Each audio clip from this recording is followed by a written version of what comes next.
Namo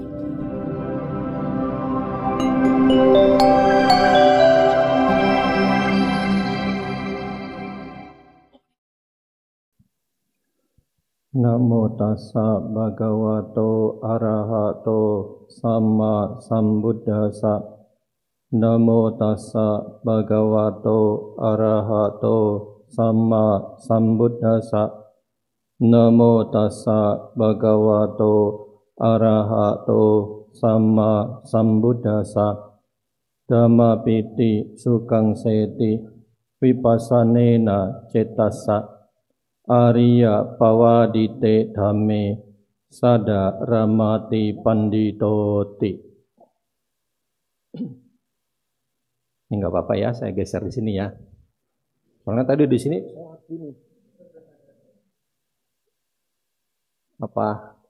ininya nggak pas di depan mulut gitu. Badannya harus miring, lumayan juga pinggangnya pegel. Ya, Bapak Ibu sekalian, bersama pada pagi hari ini kita bertemu, berkumpul bersama melakukan kebajikan, menjalankan kewajiban kita sebagai umat Buddha. Saya sering menekankan bahwa puja bakti itu kewajiban kita sebagai umat Buddha. Untuk apa? Untuk mengubah mindset umat Buddha yang selama ini suka berpegang pada konsepsi yang salah. Kenapa? Karena sering umat Buddha itu punya konsep. Jadi umat Buddha nggak perlu kewihara, yang penting berbuat baik. Ya kan? Lah Bapak Ibu sekalian, memang kalau berbuat baik dalam agama Buddha itu cukup berbuat baik begitu saja. Misalkan Bapak Ibu mau berdana. Dana ini dilemparin, boleh? Kan berbuat baik pakai pandangan benar. Iya kan? Sekarang kalau Bapak Ibu berdana, jangankan dilempar. Bapak Ibu mempersembahkan dana dengan satu tangan aja, orang-orang di sampingnya pada ngomong, dua tangan, dua tangan. Iya kan? Iya. Dari mana pandangan benar ini didapatkan kalau Bapak Ibu? Misalkan Bapak Ibu mau berdana. Dana ini dilemparin, boleh? Kan berbuat baik pakai pandangan benar. Iya kan? Sekarang kalau Bapak Ibu berdana, jangankan dilempar. Bapak Ibu mempersembahkan dana dengan satu tangan aja, orang-orang di sampingnya pada ngomong, dua tangan, dua tangan. Iya kan? Iya. Dari mana pandangan benar ini didapatkan kalau Bapak Ibu kita di rumah rebahan aja nggak pernah kewihara. Iya kan? Berbuat baik itu butuh pandangan benar. Dan pandangan benar itu bisa kita dapatkan salah satunya dari belajar Dhamma di wihara ketika kita mengikuti kegiatan puja bakti. Dan kalau kita berpikir secara ekonomi, ini baru renovasi ya, mumpung ada orang yayasan, habis berapa M? Hah? Sudah 2M lebih katanya ya. Udah jadi nggak usah dipakai. Donatur rela. Ya kan? Kita logikakan saja. Jadi hapus, buang jauh-jauh konsepsi. Jadi umat Buddha nggak perlu kewihara, yang penting berbuat baik. Jadi umat Buddha harus kewihara karena kewihara itu berbuat baik dan menjalankan kewajiban. Ya, jadi hapus konsepsi yang salah tersebut. Kan yang ngomong begitu dulu bante-bante senior, jangan didengar. Jelas-jelas di kitab suci ada kok murid Sang Buddha seperti Anathapindika setiap hari kewihara. Coba kita baca riwayat Anathapindika. Anathapindika itu setiap hari kewihara. Sehari Anatapindika berapa kali kau wihara? 4 kali, mengalahkan kita sakit minum obat. 4 kali. Pagi datang bawa dana sarapan, siang datang bawa dana makan siang, sore datang bawa minuman yang bisa diminum, jus seperti itu. Malam dia datang untuk mencari tahu barangkali ada biku yang sakit perlu obat, dia siap untuk berdana. Ada referensinya di kitab suci. Coba kalau kita cari, ada nggak referensi di kitab suci jadi umat Buddha nggak perlu ke wihara? Nggak ada. Nggak ada. Ya, hanya hati-hati di sini. Kita sudah bikin wihara bagus, sudah direnovasi dengan biaya yang besar. Tentu kita berharap bisa maksimal difungsikan untuk kegiatan umat Buddha. Baik itu belajar dhamma ataupun praktik dhamma. Ya, jadi mindsetnya, konsepsinya harus diubah. Nah, Bapak Ibu sekalian, penting kita ini untuk belajar dhamma. Karena di dalam Dhamma Sawana Nisangsa Sutta disebutkan ada 5 manfaat yang bisa didapatkan kalau kita mendengarkan dhamma. Apa 5 manfaat itu? 1. Asutang sunati. Mendengar yang belum pernah didengar. Harus kita akui Bapak Ibu sekalian, kita ini sebagai umat Buddha sangat minim literasi. Ya kan? Perlu bukti. Angkat tangan di sini yang belum punya buku kitab suci Dhammapada. Ada? Punya nggak buku kitab suci Dhammapada? Punya ya? Pertanyaannya, yang kedua, dibaca nggak? Kan buktinya kan? Kita tuh jarang baca buku dhamma. Ya. Nah, kalau memang kita punya kekurangan jarang baca buku dhamma, maka kita harus banyak mendengar dhamma. Untuk apa? Untuk menambah wawasan pengetahuan kita tentang ajaran Sang Buddha. Kan sekarang di rumah Bapak Ibu sudah bisa mendengar dhamma. Dan rata-rata banyak juga di rumah umat Buddha sekarang masing-masing itu punya cetia. Ya. Jadi kalau pagi baca parita sebentar, aktivitas kerja, buka toko dan sebagainya. Malam kan waktunya lebih luang ya. Udah jarang nonton sinetron kan sekarang mah. Ya. Jam 7 misalkan udah selesai mandi, sudah selesai makan malam. Nah, kan bisa Pak puja bakti meditasi plus mendengar dhamma lewat media sosial. Jadi setiap hari makanan surgawi itu masuk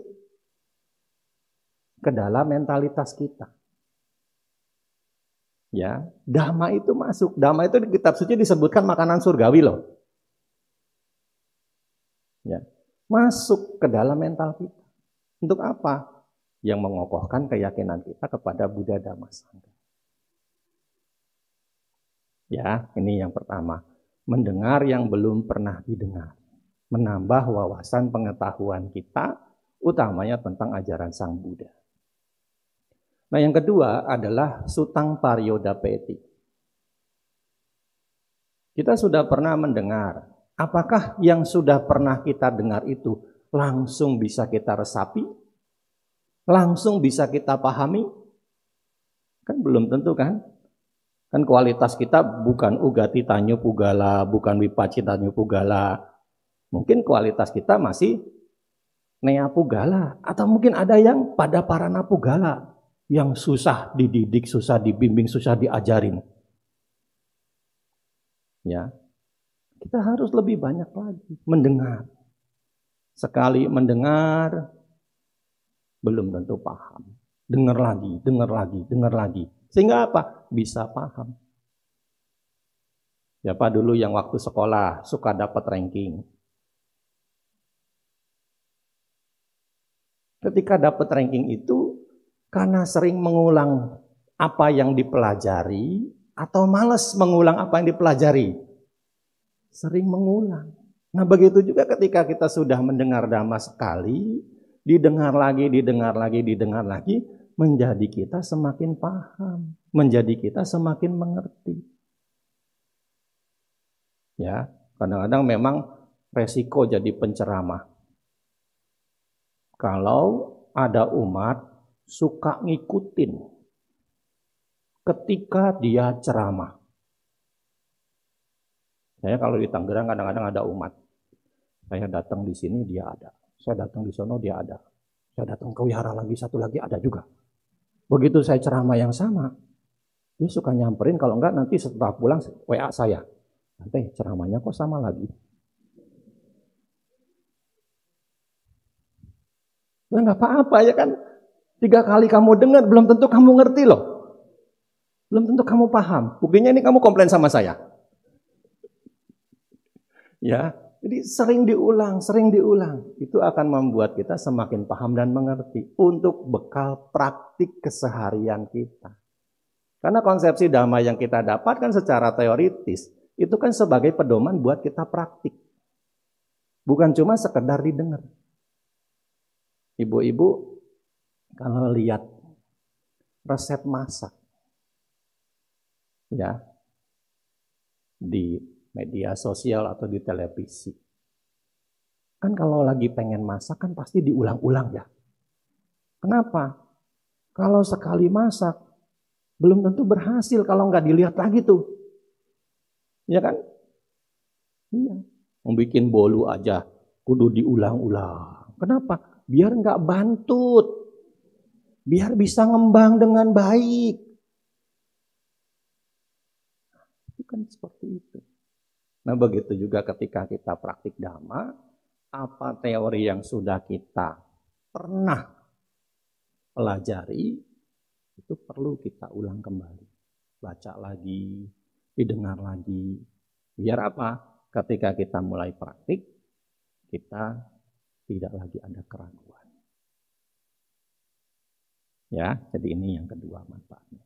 Yang ketiga, Bapak Ibu sekalian, adalah kankang wihanati. Semakin paham, semakin mengerti. Kalau sudah semakin paham, semakin mengerti, pasti ada yang mengalami pengurangan. Dan pasti ada yang mengalami peningkatan. Apa yang berkurang kalau semakin ngerti? Hah? Kalau kita semakin mengerti, apa yang berkurang?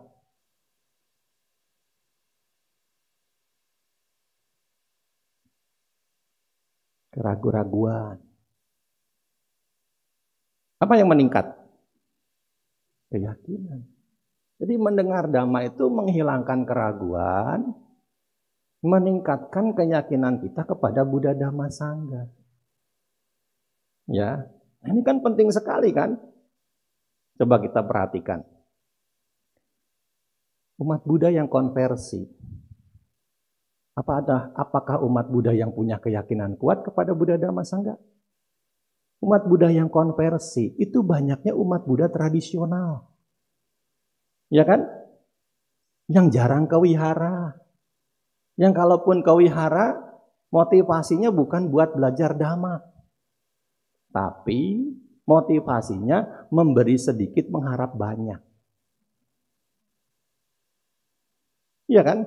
Banyak yang kayak begitu. Sehingga apa? Yang ditanam sedikit, ngarepinnya gede. Realitanya bisa didapat nggak?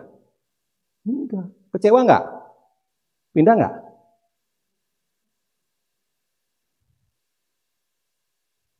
Ya, gitu kan?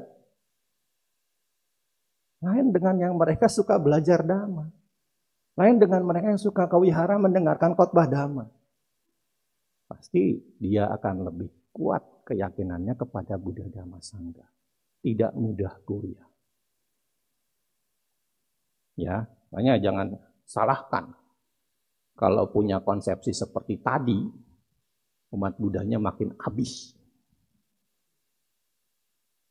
Ya, karena wiharanya nggak dipakai. Ya, itu. Yang ketiga. Yang keempat, diti ujung karoti. Mendengar dhamma memiliki tujuan untuk mengubah pandangan yang salah ke arah pandangan yang benar. Bapak Ibu sekalian, kalau kita membaca suta-suta, khotbah-khotbah Sang Buddha, di zaman Sang Buddha itu banyak orang-orang yang datang kepada Sang Buddha. Tujuannya kadang tidak semua baik-baik. Ada yang datang ngomel-ngomelin Sang Buddha. Ada yang datang nantangin Sang Buddha berdebat. Kamu dosen kan ya? Ya. Di Sriwijaya. Pernah jadi samanera juga ya? Saya ingat mukanya. Ya kan, begitu kan di Suta kan? Akosaka Bharadwaja kan datang ngomel-ngomel. Upali datang nantangin debat. Tapi setelah mereka ketemu dengan Sang Buddha, apa yang terjadi? Akosaka Bharadwaja yang ngomel-ngomel itu akhirnya menyatakan diri berlindung pada Buddha Dhamma Sangha. Upali yang nantangin debat kepada Sang Buddha akhirnya menyatakan diri berlindung kepada Buddha Dhamma Sangha setelah dia mendapatkan bimbingan Dhamma dari Sang Buddha. Coba kita baca suta, pasti ada transformasi mental yang terjadi ketika dia mendengar Dhamma dari Sang Buddha. Terbalikkan pandangannya yang tadinya keliru, yang salah, ke pandangan benar. Dan akan terungkap dalam ungkapan. Di suta ada nih ya. Abi kantang, menakjubkan, luar biasa. Seperti orang yang membalikan apa yang selama ini telungkup. Ini dibalik. Kita nggak tahu ada apa di balik ini. Isinya apa? Ya kan? Tapi begitu ini dicelentangin, kita tahu, oh ternyata ada uap air di sini. Ya, tadi kan kita nggak tahu ini apa isinya di balik ini. Setelah ini dicelentangin, kita jadi tahu, oh ada uap airnya. Ternyata tadi ini airnya air hangat. Ya kan? Mendengar Dhamma itu seperti membalikan apa yang selama ini gelap menjadi terang. Apa yang selama ini tidak tahu menjadi tahu. Seperti orang yang menyalakan pelita di dalam gelap sehingga mereka yang punya mata bisa melihat bentuk. Kalau kita ketemu malam-malam hari di sini, kemudian ada listriknya padam, gelap. Ada yang nyalain lilin satu. Kan kita bisa ngelihat akhirnya kan, meskipun temaram. Oh kalau saya mau keluar ada pintu 3. Ya kan, kalau saya gerak saya mau buka jendela, ada 4. Seperti orang yang menunjukkan jalan yang benar kepada mereka yang selama ini tersesat. Kalau kita nyasar, capek enggak? Nyasar bukan cuma bikin capek, juga nggak efisien ya. Kenapa kita nyasar? Kenapa nyasar? Terlalu yakin sama Google Map.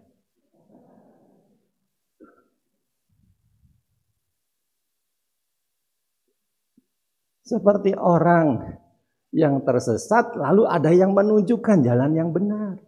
Sehingga sampai ke tujuan bisa dengan lebih cepat. Seperti itulah orang yang mendengarkan Dhamma. Terbalikan pandangan salahnya. Sehingga apa? Kemudian setelah itu mereka menyatakan diri berlindung pada Buddha Dhamma Sangha. Ada kan di sutta ini ya? Ya, jadi ini yang keempat. Nah, yang kelima yang terakhir, Citamasa Pasidati. Mendengar Dhamma membuat pikiran batin menjadi tenang dan bahagia. Ya, makanya memahami begitu besarnya manfaat dari mendengar Dhamma, maka selalu luangkan waktu untuk menghadiri setiap kali ada pembabaran Dhamma. Bapak Ibu sekalian, kita akan ulas lebih jauh yang keempat, berkenaan dengan pandangan benar. Ya, di dalam khotbah yang lain, Sang Buddha menyatakan bahwa pandangan benar itu menjadi penting. Kenapa pandangan benar itu menjadi penting? Pandangan benar oleh Sang Buddha itu diumpamakan seperti fajar. Bapak Ibu tahu fajar?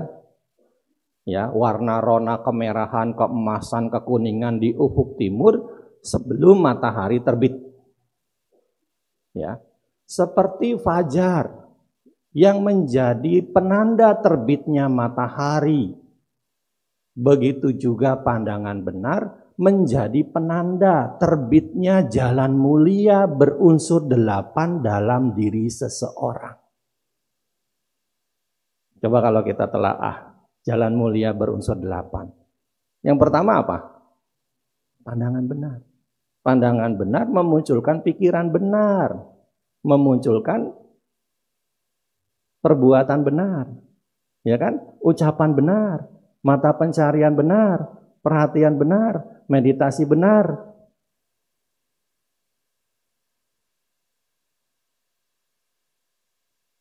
Pandangan benar menjadi penanda munculnya jalan mulia berunsur 8.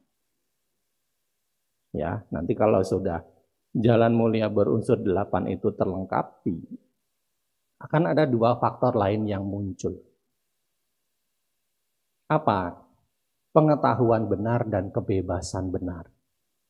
Samanyana dan samawimuti. Sebenarnya istilah samanyana itu sudah tidak asing bagi umat Buddha.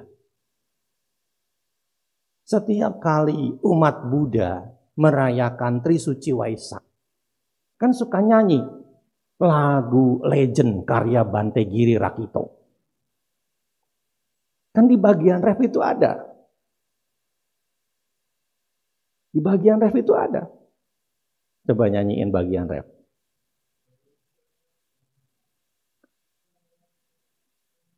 Nah, itu samanyana. Dalam bahasa Sanskerta, samnya nyata. Ya, ada di dalam kitab suci itu. Samanyana, samawimuti. Kadang-kadang umat Buddha juga banyak yang terobsesi ya, pengen cepet-cepet merealisasi nibbana. Tapi ke wihara males. Ya, jadi ini pentingnya pandangan benar. Nah, sekarang kita cari lagi, apa pandangan benar itu? Bapak Ibu sekalian, di dalam Samaditi Sutta yang ada pada kitab suci Majjhima Nikaya, Bante Sariputta menjelaskan bahwa yang disebut pandangan benar itu ada 2. Pandangan benar yang bersifat duniawi, pandangan benar yang bersifat di atas duniawi. Apa pandangan benar duniawi? Pandangan benar duniawi adalah memahami hal yang bajik dan akarnya. Memahami hal yang tak bajik dan akarnya. Apa yang tak bajik? Membunuh adalah tak bajik. Mencuri adalah tak bajik. Berperilaku seksual yang salah adalah tak bajik. Berbohong adalah tak bajik. Menghasut, memprovokasi adalah tak bajik. Berkata kasar adalah tak bajik. Bergosip adalah tak bajik. Berpikir serakah adalah tak bajik. Punya niat jahat adalah tak bajik. Berpandangan salah adalah tak bajik. Ini 10 yang tak bajik. Apa akar dari yang tak bajik? Akar dari yang tak bajik, Bapak Ibu sekalian, adalah loba, dosa, moha. Keserakahan, kebencian, kebodohan batin. Kita telah. Orang itu membunuh bisa karena kebencian. Ya kan? Ini sudah jelas kan? Banyak kasus-kasus kejahatan, pembunuhan, penganiayaan terhadap orang lain atau makhluk lain, dasar motivasinya adalah kebencian. Orang juga bisa membunuh, dasar motivasinya itu adalah karena keserakahan. Ingin menguasai apa yang menjadi milik korban. Ini kalau istilah zaman sekarangnya tuh begal. Ya. Orang juga bisa membunuh. Dasarnya karena kebodohan. Saya pernah ditanya sama umat Buddha, Bante, boleh nggak saya ngeprok nyamuk sambil sabe sata bawaan tusuki tata? Ada yang nanya kayak gitu. Nah ini kan satu contoh, orang membunuh itu karena kebodohan. Ya, nah demikian pula dengan kejahatan lainnya bisa dimotivasi, dilakukan oleh karena orang tersebut didominasi loba, dosa, moha. Apa yang bajik? Yang bajik adalah tidak membunuh. Itu bajik. Tidak mencuri itu bajik. Tidak berperilaku seksual yang salah itu bajik. Tidak berbohong itu bajik. Tidak menghasut, memprovokasi itu bajik. Tidak berkata kasar itu bajik. Tidak bergosip itu bajik. Tidak serakah itu bajik. Tidak punya niat jahat itu bajik. Berpandangan benar itu bajik. Apa akar dari yang bajik? Akar dari yang bajik adalah aloba, adosa, amoha, tanpa keserakahan, kebencian, dan kebodohan batin.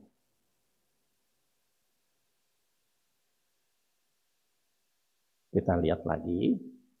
Nah, Bapak Ibu sekalian, kalau kita pahami yang bajik dan akarnya, yang tak bajik dan akarnya, dalam sisi pandangan benar, kita ini diarahkan untuk memahami apa?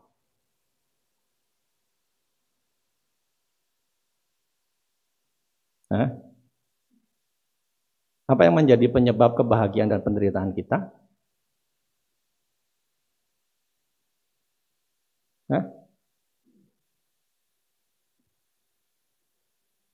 Apa yang menjadi penyebab kebahagiaan dan penderitaan kita? Pikiran. Udah meditasi berapa aja memang?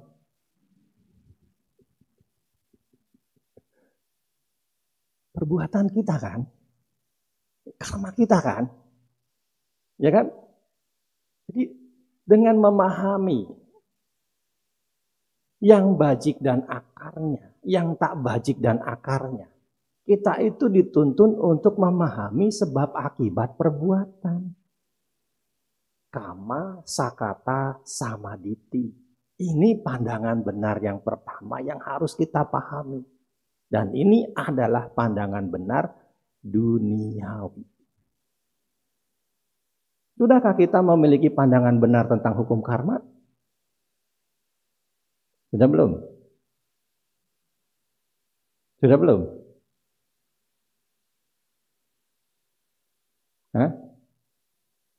Sudah belum kita memiliki pandangan benar tentang hukum karma? Belum. Belum. Ya kan?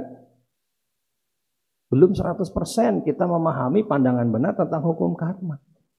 Buktinya apa? Masih banyak umat Buddha ketika berharap sesuatu yang ditanam tidak sesuai dengan apa yang diharapkan. Ya kan? Padahal kita memahami kebahagiaan itu datang dari sebab perbuatan baik. Ya. Tapi kan kadang-kadang kita pengennya ini yang kita tanam kan gak sesuai. Belum lagi masih banyak umat Buddha yang berharap kaya, bukannya menjadi gemar berdana, tapi malah pergi ke tempat keramat.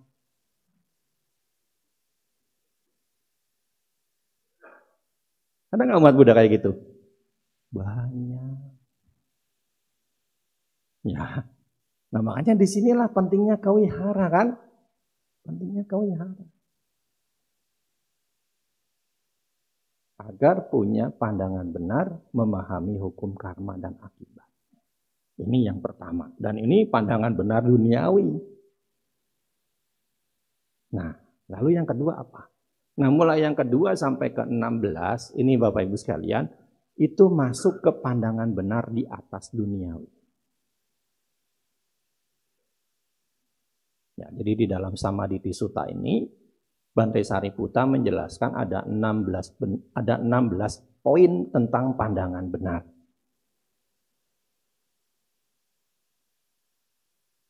Satu duniawi, 15 di atas duniawi. Apa yang kedua? Yang kedua adalah tentang makanan, ahara. Dalam agama Buddha, makanan itu ada 4 macam. Ada makanan materi, kabalingkahara, ada makanan kontak, pasahara, ada makanan kehendak, mano sancetanahara, ada makanan kesadaran, winyanahara. Makanan materi, tadi Bapak Ibu datang sini udah sarapan kan? Ya, dengan segala macam mungkin menunya. Ada yang mungkin makan bubur sebelum berangkat tadi, mampir dulu. Ada yang mungkin makan nasi uduk atau lainnya. Itu makanan materi.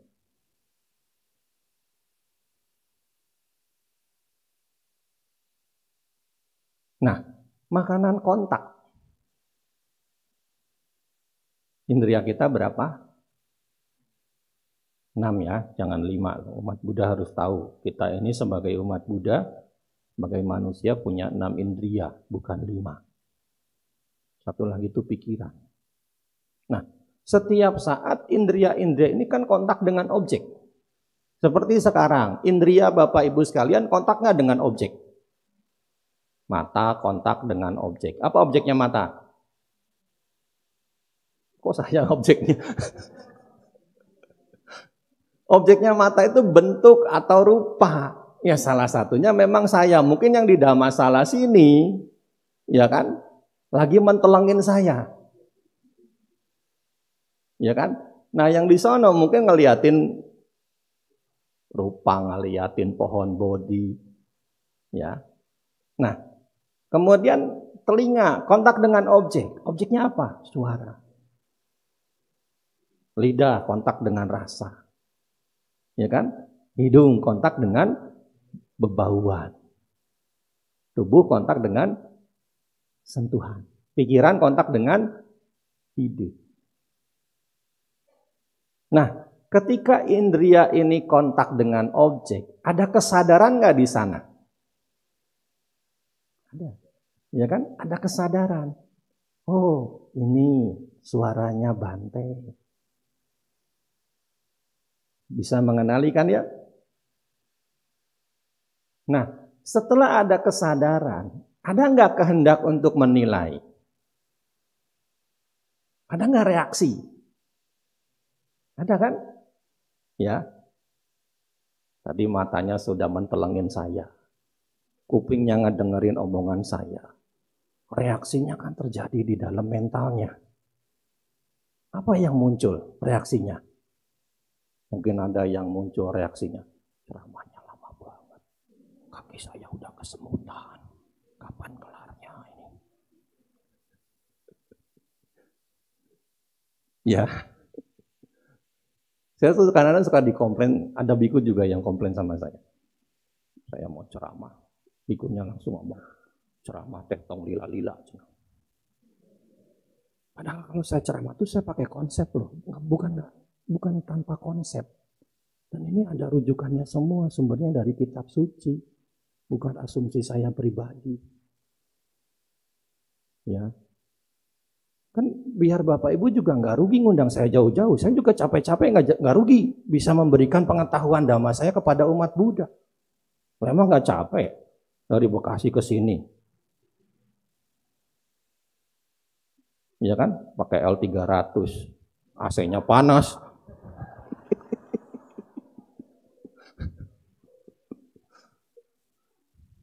Ya, jemputnya dari pagi.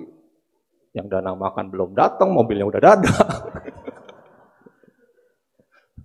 Untung nggak keselak tadi pas sarapan.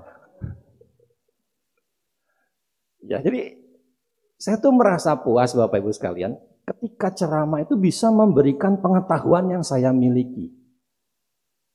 Dengan harapan Bapak Ibu bisa memahami, kemudian ada praktiknya. Sehingga apa? Membuat keyakinan Bapak Ibu semakin kuat kepada Buddha Dhamma Sangha. Di situ kepuasan saya kadang-kadang muncul. Ya, bisa memberikan bimbingan Dhamma yang maksimal kepada umat Buddha. Ya, jadi kenapa mungkin rata-rata kalau saya ceramah 1 jam, 50 menit, 60 menit, kadang juga ada yang lebih.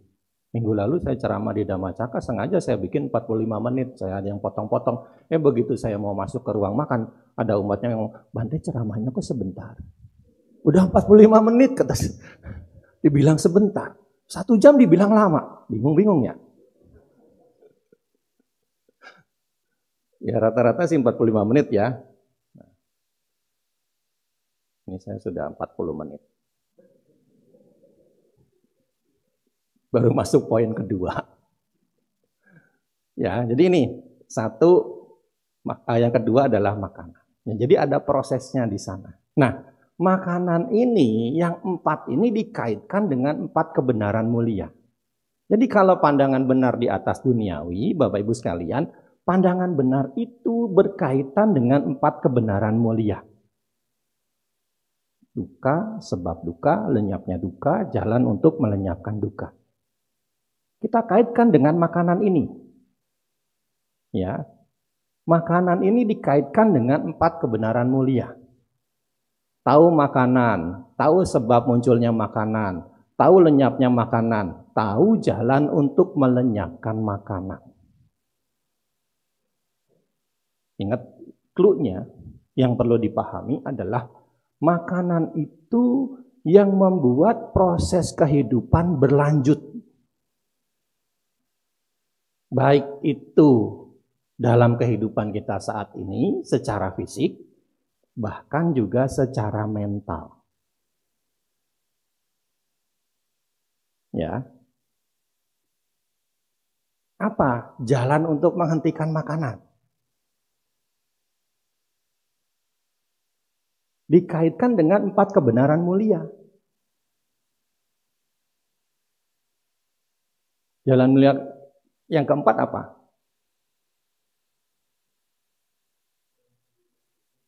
Nah, jadi jalan untuk menghentikan makanan adalah jalan mulia berunsur 8. Kan tadi saya sudah bilang, makanan itu yang menjadi penopang keberlanjutan hidup kita. Secara fisik, secara materi, secara jasmani, bahkan secara mental. Kan tujuan kita sebagai umat Buddha, apa? Menghentikan penderitaan kan?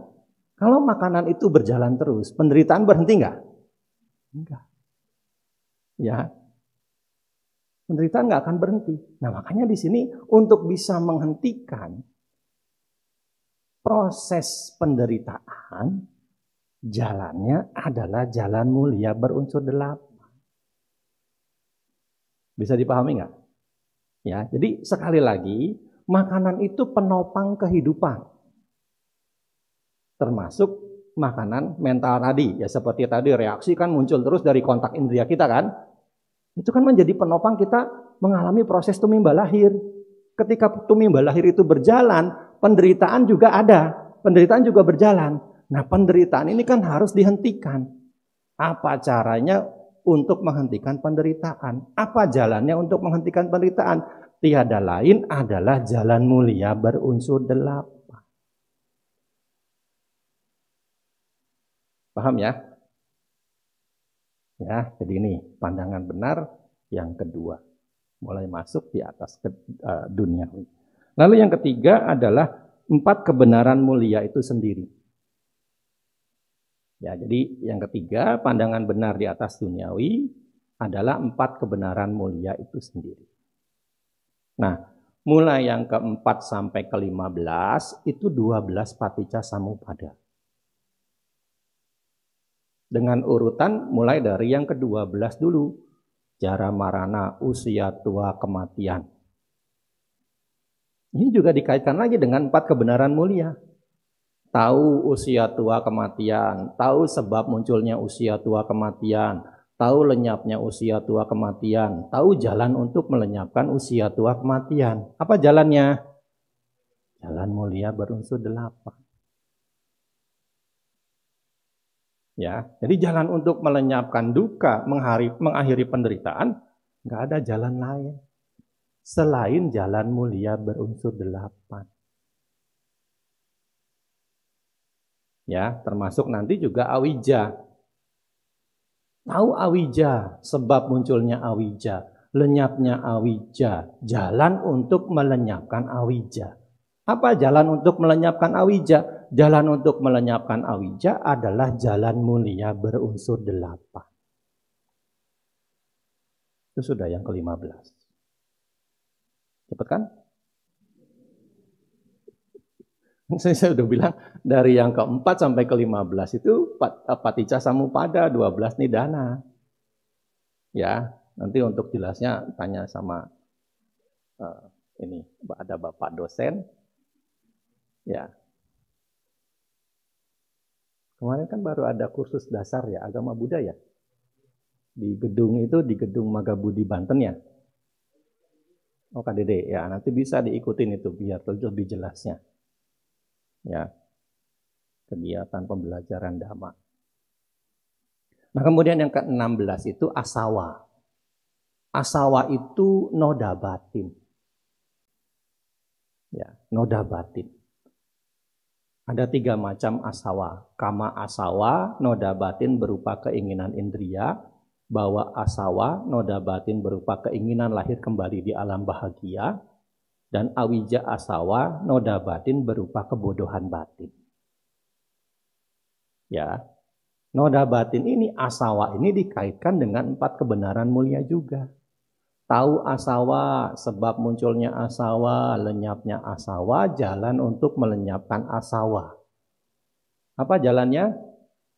Jalan mulia berunsur 8. Ini nggak usah mikir lama-lama. Pokoknya kalau jalan yang menuju pada lenyapnya penderitaan adalah jalan mulia berunsur 8. Ya, nah ini pandangan benar di atas duniawi. Ya, jadi dalam Samaditi Sutta, Bante Sariputta menjelaskan pandangan benar isinya ini. Semuanya ada 16 poin. Secara garis besar pandangan benar dibagi 2, ada yang sifatnya duniawi, ada yang di atas duniawi. Sudah 2 sutta nih. 1 sutta lagi.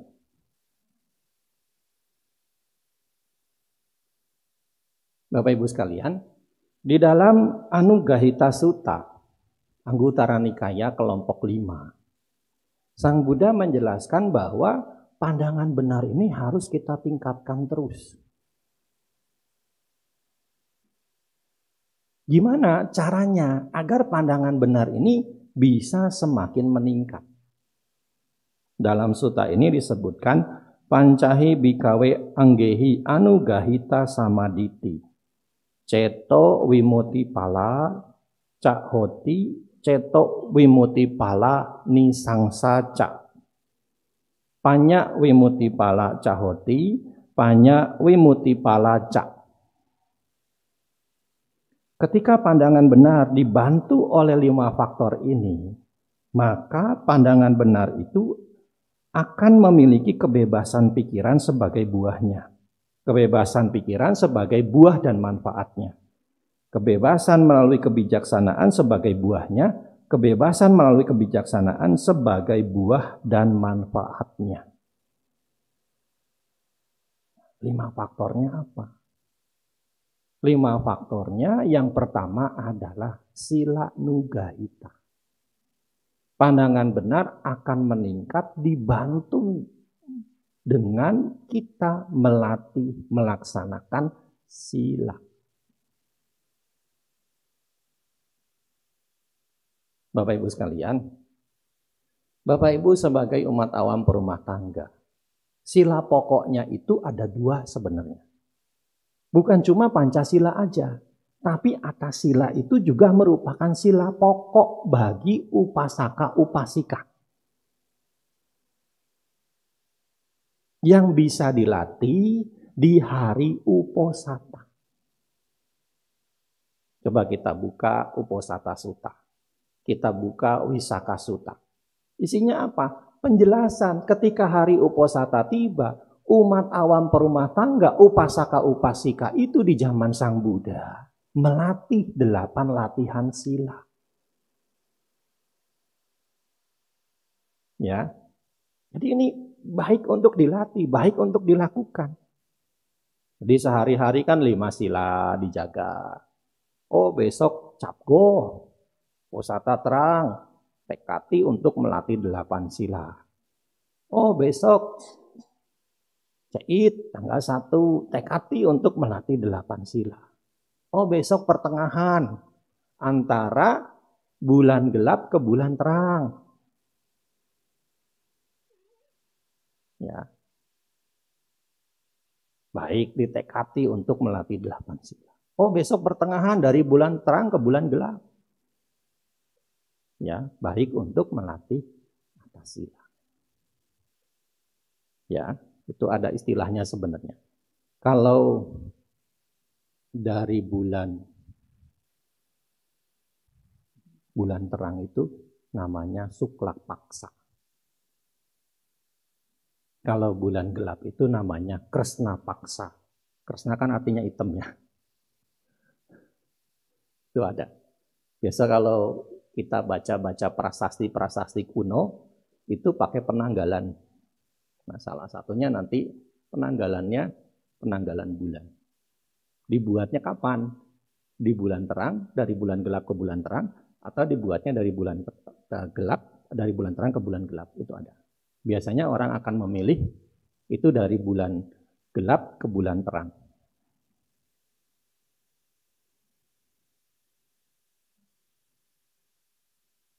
Ya, jadi 8 sila ini sila pokok juga bagi upasaka upasika. Besok liburan nih, udah siap-siap kan? Minggu depan udah mulai liburan kan? Akhir tahun, mau kemana? Ke luar negeri? Apa cukup ke Indonesia? Muterin. Yang nggak ada agenda, ikut retret meditasi. Yang nggak ada agenda, ikut latihan Pak Baja sama Nera. Meningkatkan latihan silanya. 5, 8 jadi 10, jadi 100. Ya. Ditingkatkan lagi nanti. Kalau memang ada waktu buat cuti misalkan. Jadi 227. Iya, boleh. Kan sudah ada itu pariyati dhamma. Jadi biku sementara minimal 2 minggu. Ya kan? Ini kan ornamennya banyak niru dari sana ya. Ya kan? Ini ada gelas ini kan niru dari sana nih. Ini juga. Ya kan? Ya, boleh jadi biku sementara. Minimal 2 minggu. Ditingkatkan latihan silanya. Kan sebagaimana Bapak Ibu punya harta, punya kekayaan, punya jabatan yang selalu Bapak Ibu upayakan untuk meningkat, demikian pula dengan sila pun harus ditingkatkan. Kenapa? Karena kalau kita merujuk khotbah Sang Buddha yang lain, sila itu juga merupakan kekayaan. Sila dana. Kekayaan berupa sila yang juga perlu untuk ditingkatkan. Ya meskipun hanya untuk sementara waktu latihan jadi biku sementara. Latihan jadi samanera sementara. Ya, untuk apa? Untuk berjuang meningkatkan pandangan benar. Ini yang pertama. Nah, yang kedua, Sutta Nugahita. Pandangan benar itu akan meningkat dibantu dengan pembelajaran. Ya, makanya sekali lagi saya sangat menekankan umat Buddha itu untuk ke wihara. Ngapain? Belajar dhamma. Belajar dhamma. Kan sekarang biku sudah mulai banyak ya. Mungkin di sini juga setiap minggu yang ceramah biku ya. Nah, 2 kali dalam sebulan. Dulu kan susah sekali. Ya kan? Ya. Dulu kan susah sekali mencari biku. Sekarang biku sudah di atas cepek di Sangga Theravada Indonesia. Nah, di sini bisa sebulan 2 kali. Dulu berapa? Paling sebulan sekali dulu ya. Kadang mungkin sebulan 2 bulan bisa juga baru sekali datang ya. Nah, seiring waktu dengan bertambahnya jumlah biku kan kesempatan Bapak Ibu untuk belajar dhamma semakin meningkat. Ditambah pandita-pandita juga kalau di Banten ini kan banyak, di Tangerang banyak. Kesempatan untuk belajar dhammanya lebih banyak. Ya, jadi gunakan untuk belajar. Kenapa? Karena dengan belajar dhamma itu juga bisa meningkatkan pandangan benar. Ini yang kedua, Sutta Nugahita. Kemudian yang ketiga adalah Sakaca Nugahita. Pandangan benar bisa meningkat jika dibantu dengan diskusi dhamma. Senang diskusi. Nah, ada khotbah Sang Buddha yang menjelaskan poin tentang diskusi. Salah satunya di Katawatu Sutta Anguttara Nikaya kelompok 3. Kalau mau ada diskusi, ya, ketika kita akan mencari narasumber untuk menjadi narasumber dalam diskusi, perlu diperhatikan 3 hal.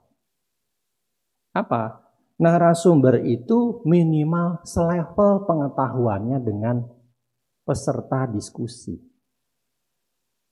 Minimal selevel. Syukur-syukur dapat yang levelnya di atas kita.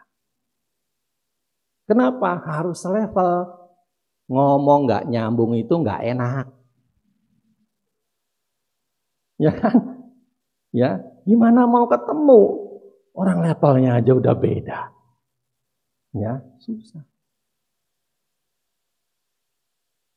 Kita mau diskusi tentang apa? Tentang dana. Cari yang memang narasumber mumpuni di dalam hal teoritis dana. Juga ada praktiknya yang dia lakukan. Kita mau diskusi tentang apa? Meditasi. Cari narasumber yang memang mumpuni di dalam meditasi. Juga diimbangi dengan praktiknya. Ya, jadi biar kehausan kita tentang materi-materi dhamma yang belum kita pahami dapat terpenuhi. Nah, yang kedua, tidak merendahkan. Jadi narasumber itu tidak merendahkan peserta diskusi. Kan orang-orang zaman sekarang itu ya, kalau ditanya itu suka merendahkan si penanya. Ditanya apa, jawabannya enak aja. Kamu nanya, bertanya-tanya.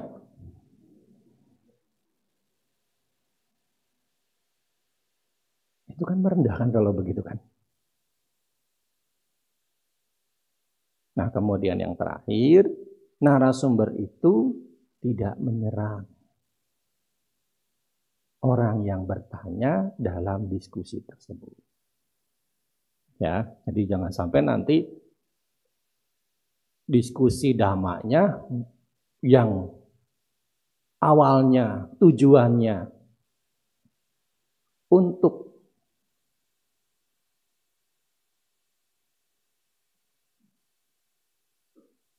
dilandasi dengan cinta kasih berubah menjadi dilandasi kebencian. Kenapa? Karena menyerah. Ya, jadi ini yang ketiga, pandangan benar akan meningkat jika dibantu dengan diskusi. Nah, yang keempat adalah pandangan benar akan meningkat bila dibantu dengan samatha nugahita, meditasi samatha.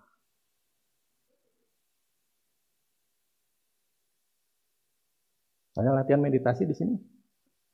Oh, di sono ya, di Wisma meditasi ya. Nah, itu sama Bante Diracito. Nah, itu juga harus diikuti. Ya, untuk apa? Motivasinya untuk meningkatkan pandangan benar.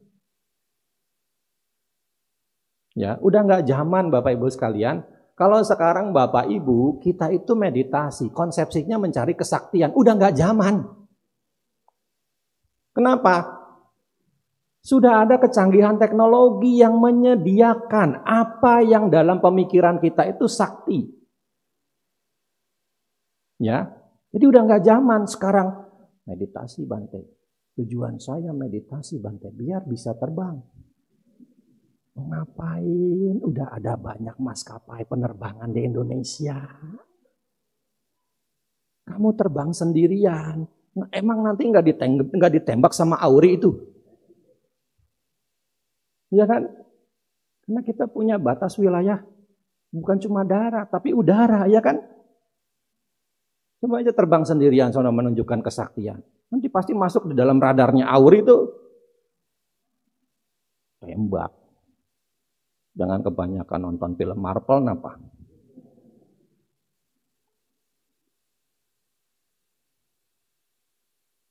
Enggak, saya nggak nonton, cuma lihat judulnya doang. Ya, biku juga harus tahulah fenomena-fenomena yang ada tanpa harus kepo. Ya, tahu aja kan kadang-kadang saya kan suka baca berita-berita di media online yang kredibel gitu. Kadang-kadang juga suka ada ulasannya, tapi kadang-kadang saya cuma baca judulnya aja. Nah, kemudian apa?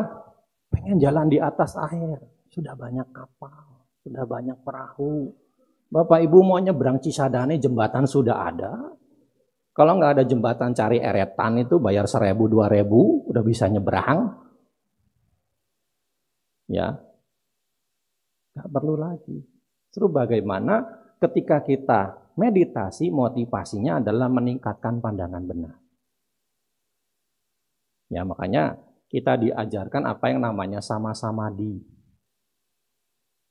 Ya, meditasi benar. Bukan micak samadi, meditasi yang keliru. Nah, baru yang terakhir, yang kelima adalah pandangan benar akan meningkat bila dibantu dengan vipassana nugahita. Ya, jadi ketika kita vipassana, Bapak Ibu sekalian, atau di dalam sutta itu disebut dengan istilah Cattaro Satipatthana, meditasi 4 landasan perhatian, kita itu memperhatikan kaya nupassana, mengamati jasmani. Wedana nupassana, mengamati perasaan. Citta nupassana, mengamati pikiran. Dhamma nupassana, mengamati fenomena pikiran. Tanpa melekatinya. Hanya memahami, ada kemunculannya, ada berkembangnya, ada lenyapnya. Ada kemunculannya, ada berkembangnya, ada lenyapnya. Semua fenomena yang terjadi. Untuk apa? Tujuannya biar memahami apa yang namanya anicca dukkha anatta. Ya, jadi pandangan benar akan meningkat jika dibantu dengan meditasi vipassana. Kayak seperti tadi, belum ada agenda Bante nih liburan akhir tahun. Ya, coba cari retret meditasi yang masih tersedia bisa diikuti. Ya, jadi biar liburannya bermanfaat dan tidak menghabiskan banyak biaya. Atau ya kalau kita ikut retret meditasi kan batinnya meningkat, biayanya efisien. Ya, jadi inilah yang perlu kita lakukan sebagai umat Buddha. Ya, jadi penekanannya bagaimana kita itu berjuang, berupaya memiliki pandangan benar. Agar ke depan jalan mulia berunsur 8 dapat muncul di dalam diri kita. Di dalam Dhammapada disebutkan Dhammapiti Sukang Seti Wipassanena Cetasa Arya Pawadite Dame Sadara Mati Pandito. Ya. Orang yang sering mendengarkan Dhamma senang mendengarkan ajaran yang dibabarkan oleh para mulia. Ya, kalau dia sering mendengarkan Dhamma, batinnya juga akan mengalami perkembangan. Ya, terima kasih atas perhatiannya. Semoga bermanfaat. Sabe sata bawantus ketata. Semoga semua makhluk hidup berbahagia.